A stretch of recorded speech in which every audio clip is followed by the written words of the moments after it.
Good morning. It is Sunday, November 9th, and welcome to Card Central 365. He's Ethan Hannaford. I'm Luke Slaybaugh, talking today about bounce back free agent candidates. Cardinals could find some value on the free agent market. And Ethan Hannaford, good to see it again, my friend. It's Today, always a how you pleasure feeling? to be working with you, Luke Slaybaugh. Yeah, so let's talk about the impending free agent market here. The collective bargaining agreement for Major League Baseball coming to a close at the end of the 2026 season. There are opportunities to get some bounce back candidates on 1 to 2 year deals. You did some deep thought on this, and as you're scouring the free agent list, who are some guys that President of Baseball Ops Chaim Bloom could take a chance on? Yeah, well, first off, I think that, just to just so we can all be on the same page here, when we look at, specifically why in the title, when you look above, it says bounce back free agent fits, is because Luke and I, along with most, I think, of Cardinal Nation, don't expect for the Cardinals to be bringing in that big name piece this year. And the reason being is that it doesn't quite make sense yet where they are to be signing that superstar player where you're going to be putting down a lot of money. I think the Cardinals will eventually be willing to open up the checkbooks for that kind of star because the Twits are not dumb. They know what it takes to win, and they know that they won two World Series when Albert Pujols and Yadier Molina were the heartbeat of the team. They understand that, so they know that they are going to have to eventually, bring that guy in if he is not developed. So we just don't think the Cardinals are quite ready for that point. What makes a lot more sense is them being really creative in the free agent market. Um, Perhaps creating a couple of trades with the amount of extra depth that they have at certain positions, extra some log jams that they have at certain positions, clearing those up while perhaps bringing on some projects, bringing on some players that initially you look at and you're like, okay, I'm not really sure, but we'll see. But they end up being really good finds. And that is what we think the Cardinals are going to more so do this offseason. For this episode, we're talking specifically about the free agent market. Who, when we look at the market that is entering free agency, makes sense for St. Louis to perhaps bring in, could be of good value, maybe to trade at the trade deadline eventually and get good return for for whoever that may be. So, sorry, just wanted to preface with all that. My first name is a familiar one here in St. Louis, Luke. And that's because the Cardinals have already traded for him once. I think that they should sign him this time, and that is left-handed starting pitcher José Quintana. Now, Quintana, he's up there in age. He's 36 years old, but there were some people, even in the media, that thought that the Cardinals should have signed him last offseason. And, the Cardinals didn't, but guess who did? One of their biggest rivals, the Milwaukee Brewers. And in large part, he had a good season this year with Milwaukee. He ended up going 11-7 with a 3.96 ERA. He started 24 games through 131 innings. Strikeouts has never been his thing. He struck out 89 guys. Had an ERA plus of 105, so he was a slightly above average pitcher. The FIP wasn't super amazing, 4.81. Perhaps that could play, though, again, with the Cardinals having a really good defensive infield. So, this is a guy that I look at him and I say, veteran, he's been around this clubhouse before. There's familiarity there. He's consistent. You look at the numbers throughout the year. José Quintana, as I take a quick gander, last year, 3.75. The year before, 3.57. Combined between the Cardinals and Pirates in 22, 2.93. It was not so pretty in 2021. 2020, 4.5, 2019, 4.6. You get the point. This has been a guy that in large part has been in that same range of somewhere between, excluding his time in St. Louis, the low threes and the high threes. At least in the last 5 years or so. It's consistent, and that's what the Cardinals need. They need consistent innings where you're going to get good quality innings in the mix there. I'm not just saying you need a guy that's going to be able to go out there and throw you 6 innings, and then you kind of keep your fingers crossed that he doesn't allow 5 runs. I can think of a couple of names in St. Louis that where that has been the case as of recent. Oh, I don't want that. I want a guy that's going to be able to provide better quality innings, is going to be a good example set for a lot of these young guys that are going to be a part of this pitching rotation next year. And depending on what the farm system looks like next year, depending on where the Cardinals are, perhaps there's going to be some guys calling about a guy like José Quintana. It would not surprise me at all, because he's been a guy that's been traded at multiple deadlines before. I would be all about taking calls, depending on where you are, for a guy like that. And we know how much demand there is for starting pitching at the deadline. You bring in a guy like José Quintana, who I think got paid $5 million last year. And if he makes a little more this year, he probably won't. Then you pay it. And you invest in it with the belief that either you're going to get the quality on the mound, or you're going to get the return at the deadline, or both. So I think that José Quintana is by far my favorite of the candidates that is out here on the free agent market, for those several reasons. Do you want me to go through and state my several, or do you kind of want to go back and forth and pinball this? Luke Slaybaugh, you're driving the show. You tell me what you think. I'm driving, but one hand's on the wheel right now. I would say the last Cardinal to start game one of a playoff series, now kind of a Mhm. back of the rotation starter. That's an interesting point, but give me some more. Come on, feed me some more.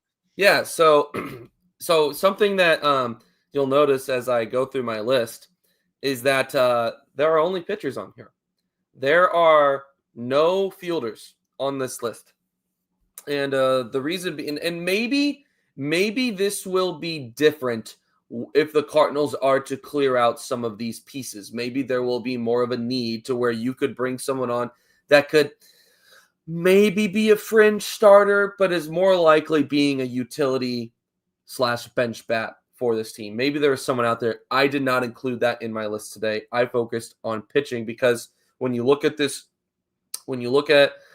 this this fielding group for the Cardinals, this position group for the Cardinals, I think that there's a lot of potential in some areas. There's still some areas where they're trying to find out what you have in some guys. We know that there's going to be a certain name coming up that is expected to be starting almost every day in JJ Weatherholt. So I think you would have a hard time adding via free agency something that is going to be worthy of starting every day at a specific position. So I just wanted to say that first. Another name that I brought up is Griffin Canning.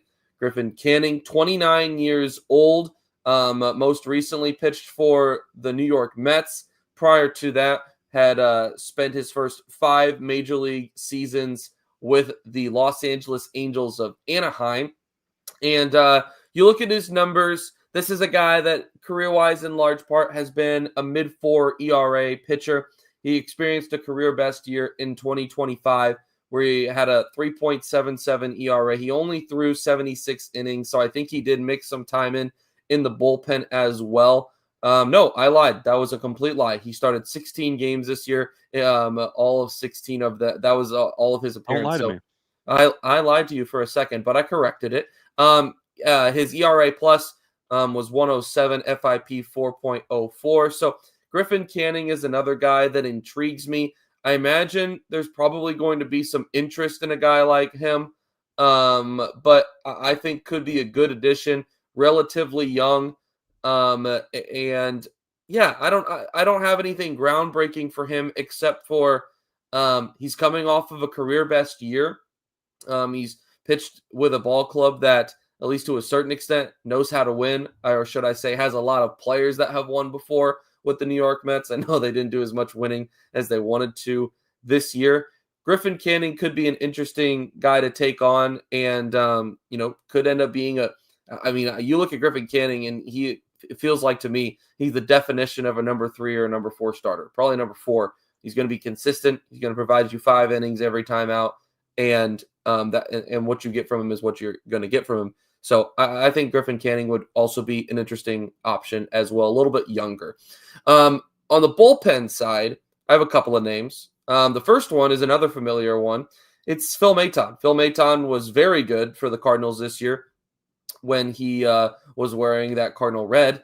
Ended up during his time in St. Louis with a 2.35 ERA. His ERA plus was 176, if you want to know if he was above average or not. Had a little bit of a bumpy start when he got traded to Texas, but ended up recovering pretty well. Finished during his time in Texas with a 3.52 ERA. In total last year, a 2.79 ERA. Listen, this is a guy that was signed very late last year. What are the chances that he is signed late again this year? I think they have to be at least relatively fair. I mean, that's kind of how it goes for the relief pitching market. It's a little bit volatile, and Phil Maton is getting up there in age. He is going to be 33 this upcoming he's going to turn 33 during the offseason. The Cardinals got a little bit of return for him last year, a couple of pitching prospects. So why not run it back? It worked well last year. He really liked pitching here. He said he would have preferred to stay in St. Louis, but he understands how this business works. That to me seems like perfect sense. You're bringing in a veteran that gets the system and has been here before and likes a lot of the guys in the clubhouse. My final piece is Sean Newcomb, 32-year-old left-handed relief pitcher that spent last year with the Oakland Athletics. He spent a lot of his career actually in Oakland. This has been a guy that's been around since 2017, and he has spent, I think, 7 or 8 of his seasons with the A's. But he started off the year with Boston before being traded to to the Athletics, not to Oakland, to the Athletics. West Sacramento. I know. Thank you. Yes. In total last year, a 2.73 ERA, 153 ERA plus. Another guy that, you look at has been around for a little while. Hasn't done a lot of winning. Unfortunately, that doesn't happen in the A's organization as of now. Maybe there's better days ahead in Sacramento and Las Vegas. But I'm looking for guys that are, veteran aged and are going to be able to contribute to what you're doing. Yes, on the field, but also are going to be good examples for a lot of the young guys in the clubhouse. And eventually, if you feel like you're in a position to do so, you can turn around for prospects at the trade deadline. I think this is totally a season where it makes sense for St. Louis to move in that direction. So those are my 4 pieces that I think could be interesting for St. Louis to look at adding this upcoming offseason.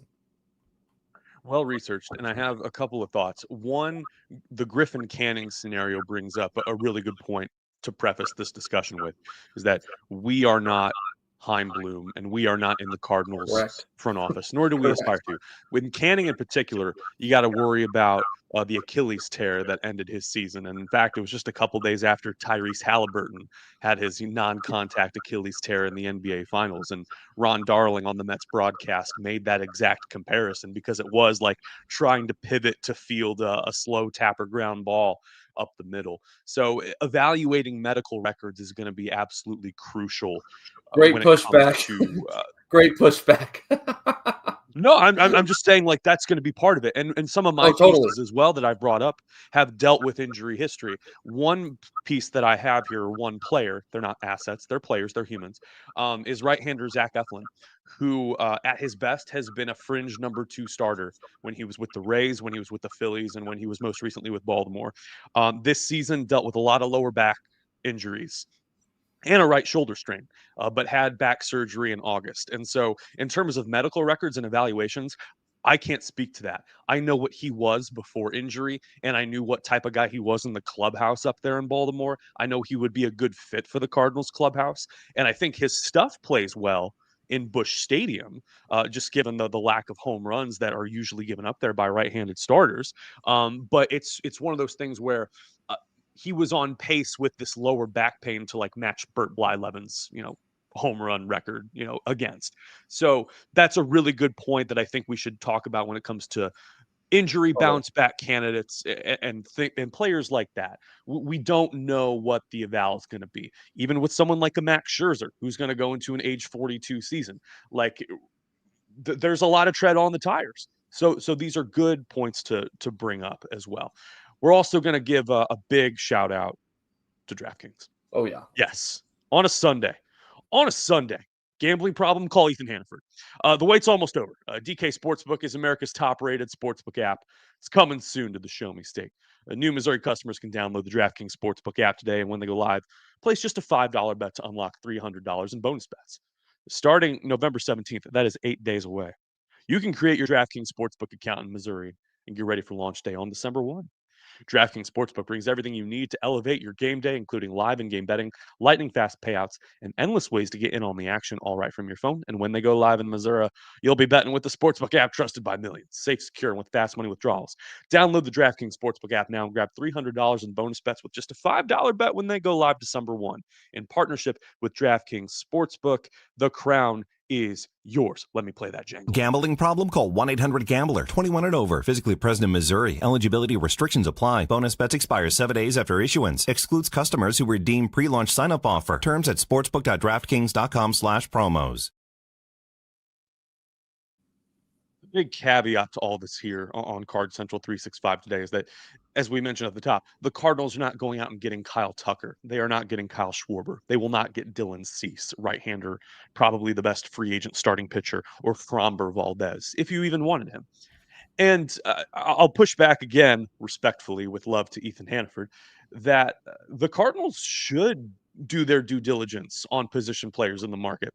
The reason why, if I'm going through the depth chart and I'm asking a Cardinal fan, media member like us, who is the Cardinals starting center fielder in 2026? I would tell you Victor Scott. And I would say,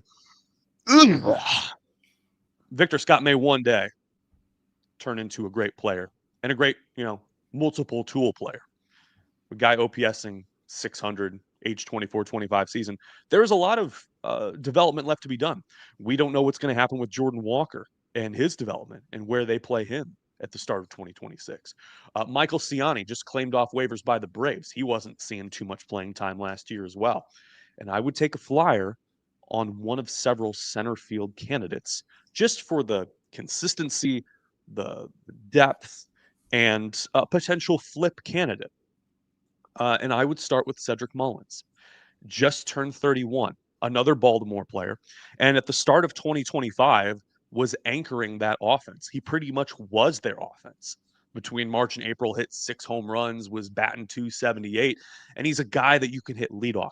You can hit middle of the order. You can place him at the bottom of the order. He's very malleable. Had a resurgent July. He hit 290. He stole 6 bases, got traded to the Mets, and just bottomed out. And that has been the case. He's been in the 220s, 230s batting average the last 2 or 3 years. Prior to that, was the only Oriole to have a 30-30 season ever.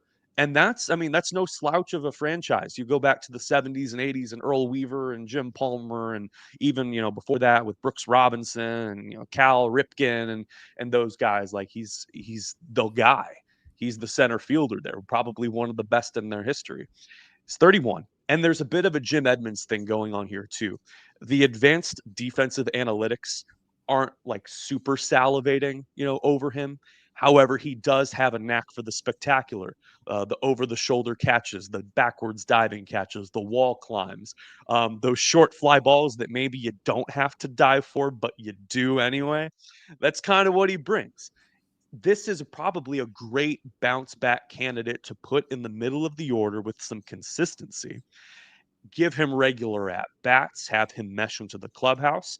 And then if things go slightly well and the Cardinals are still not on track for the postseason, you flip him and you add to one of the best farm systems in Major League Baseball. The pushback on this would be, well, you've already got a glut of left-handed hitters, particularly in the outfield. You have Brendan Donovan able to play the outfield. You have Alec Burleson coming off his Silver Slugger Award. Lars Nootbaar currently can't wear shoes with backs on them. He might be a factor in 2026. So there's a fit on paper. My other outfield candidates would be 2 Cardinal reunions and 2 guys that Cardinal fans probably have mixed feelings on. One is Harrison Bader, coming off the best season of his career. 17 home runs between the Twins and the Phillies. The Cardinals will likely be outbid in the free agent market. However, ESPN's Kylie McDaniel says he only projects a 2-year, $25 million deal for Bader. This was really the only above average offensive year that Bader Tots has had. And he will likely be upstaged in the free agent market by a Cody Bellinger coming off a great season with the Yankees.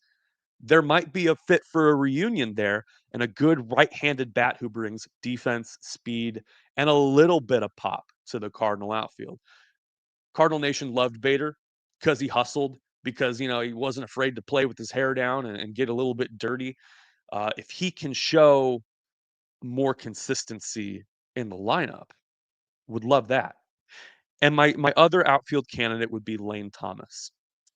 Injury riddled season this year, really fizzled out in Cleveland. And a couple years prior, really broke out the power for Washington. 28 home runs for the Nationals in 2023, 115 weighted runs created plus. That's 15% above the league average hitter. Dipped in power numbers, was about a league average hitter with 15 homers in 2024. Was traded to Cleveland at the trade deadline. However, again, a guy who can play center field, Bearden High School alum in Knoxville, Tennessee. Go Bulldogs! And is a guy that might be a welcome reunion piece for the Cardinals with some more veteran presence, with some more experience, some more reps under his belt. You're asking, uh, why get a position player?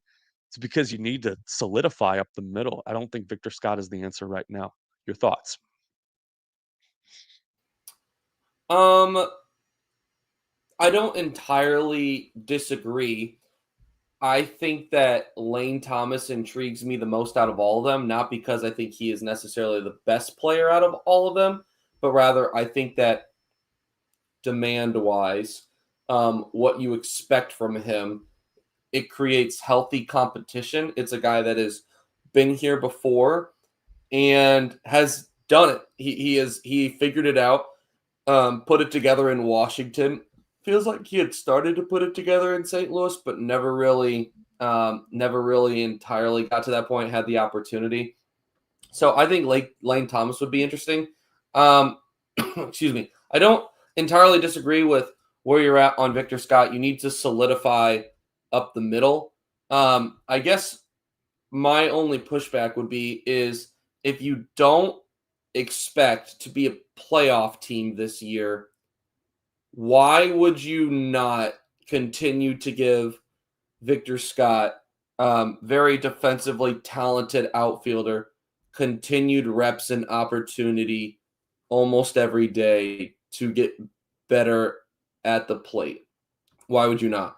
The comment here from Samuel that you're pointing down at saying because we need right-handed pop. I don't know if that's I don't know if that's necessarily the answer there right now, personally. I eventually, yes, we do need right-handed pop, but is the long term like fix to take Victor Scott? Very talented defensive piece who you kind of expect long term, like, hey, if he can be an 8 or 9 hole piece, and use his speed to his advantage. I don't know. I'm gonna push back and say that center field is the top spot that you need to get that pop from. I agree. I'll also give you a direct quote from Chaim Bloom from his opening press conference. We're not going to concede anything. Print it. The more depth you bring there, if you bring in a Mullins or a Bader, you still can find, like, you can earn your reps if you can hit consistently. And Victor Scott has proven, at least last year, he's shown on paper that he did not do that. He can still do it. However, this infinite runway that was plugged, and I mean, I said it, Stefan said it, everyone said it this year, was trying to get a feel for what you had in terms of assets. Some people rose to the top. Alec Burleson had a good year. Brendan Donovan, when he was healthy, had a good year. We've got to figure out. I mean, this is a retooling team. If it doesn't work out with Harrison Bader or Lane Thomas, you can find another home for them. Not to use pet adoption analogies here. I'm out of pocket here. A couple other names that I would bring up because I know we're trying to truncate this. The Tampa Bay Rays just declined their team option on Pete Fairbanks, their closer for the last several years. Mizzou guy, a little eccentric personality. Obviously, you don't build around a closer. However, if he's expected to get $10 million or so on the free agent market on a 1 to 2 year deal, that is much better than doing a Ryan Helsley reunion or trying to find a bargain bin closer. Andrew Kittredge just got a $9.5 million commitment again with the Orioles. The Cubs just traded him back to Baltimore after getting him at the deadline. And right-hander Adrian Hauser is coming off a 3.3 wins above replacement year. Was with the White Sox for a spell to start the year and ended up in Tampa.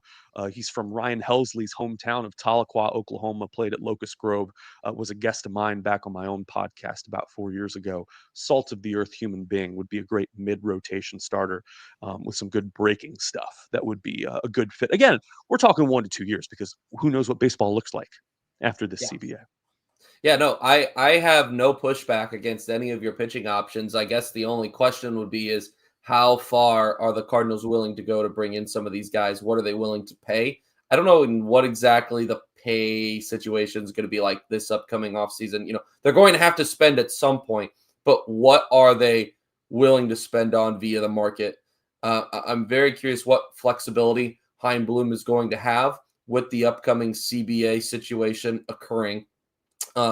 It'll be interesting to observe what that looks like in the upcoming months. As I believe, when has free agency opened up yet, or is it about to open up? I believe that it is open. I mean, the Okay, qualifying offers that's already happened. yeah, It's yeah, and I think Ralph's got a good closing comment here. He likes the names posed by Ethan. Low risk, high reward moves is what Chaim Bloom did in Tampa. Also, that's a great point. The overlap, like Chaim Bloom, Pete Fairbanks. yeah. There's a relationship there. Like these are things to consider. And again, this is way above our pay grade. But if there's anything that Ethan Hannaford and I do better than anyone else on this channel, on this YouTube site, in this world, it's spend Build-A-Wit's money. That's all we do. Mm, Final so good thoughts. at it. So good at it. Yeah, I completely agree. That is what we are useful for. It stops there. Our usefulness stops there, and that is it. So you know where on Sundays you know where to go if you want to hear hypothetical money being spent by us. All right. Short-term commitments was the theme today. Some bounce back candidates. It's very much the dating scene in Annapolis, Maryland. Bounce back candidates on short-term commitments. That's all we're about. Ethan's married, guys. All right. That has been STL Sports Central. We are presented by DraftKings. The crown is yours. Have yourself a wonderful, wonderful Sunday. Take care.